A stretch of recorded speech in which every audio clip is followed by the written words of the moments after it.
So I didn't learn how to walk properly. I didn't know how to stand properly. I didn't know how to sit properly, even up until like the age of 24, 25. So obviously that was causing pain on my back, on my neck, on my body, on my entire life.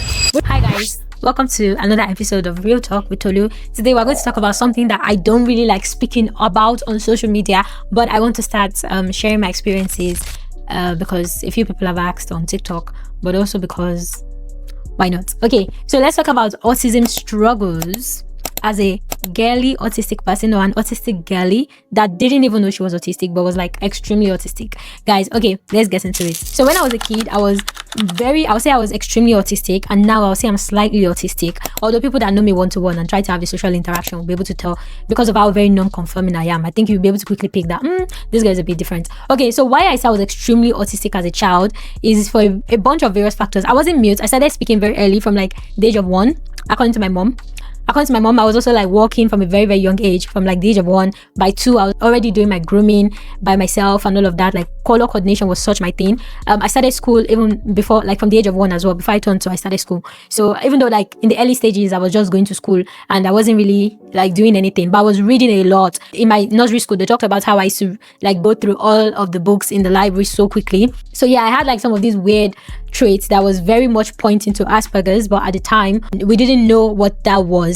But yeah, like the struggles, those are like the ones I've mentioned now are the cool ones that people are always like, oh my god, autism is a superpower. It's not a superpower. Let's talk about the struggles and how I was very much isolated as a child because of my autistic quirks. Okay, the first one is that we're super emotional and super sensitive to the world around us. And when I say sensitive, I don't mean like sensitive in a way of, oh, you take everything seriously, even though people are always like, oh my god, you take everything seriously, you get offended easily. I'm just like, whatevs. But also sensitive because we pick up on nuances, on body language, on something has switched. If someone is different, we're very perceptive. So if someone is being dodgy, we can kind of tell. Well, not everybody, because I know some people on the autism spectrum struggle to read emotional cues. So it's always like a 50-50. It's either you're very good at it or you're very bad at it. There's no in between. Yeah. So I feel like for me as well, it's a bit of a 50-50. Like I'm very good at reading body language and just kind of sensing when the aura is off. But at the same time, when I was younger, I couldn't tell if people were like laughing at me. I wouldn't be able to pick up on it. So again, like it's very nuanced. It depends. But we're very super sensitive. And me, I see that as spiritually, I'm very sensitive. Emotionally, I'm very sensitive. Physically, I'm very sensitive. Which brings me to my point number 2.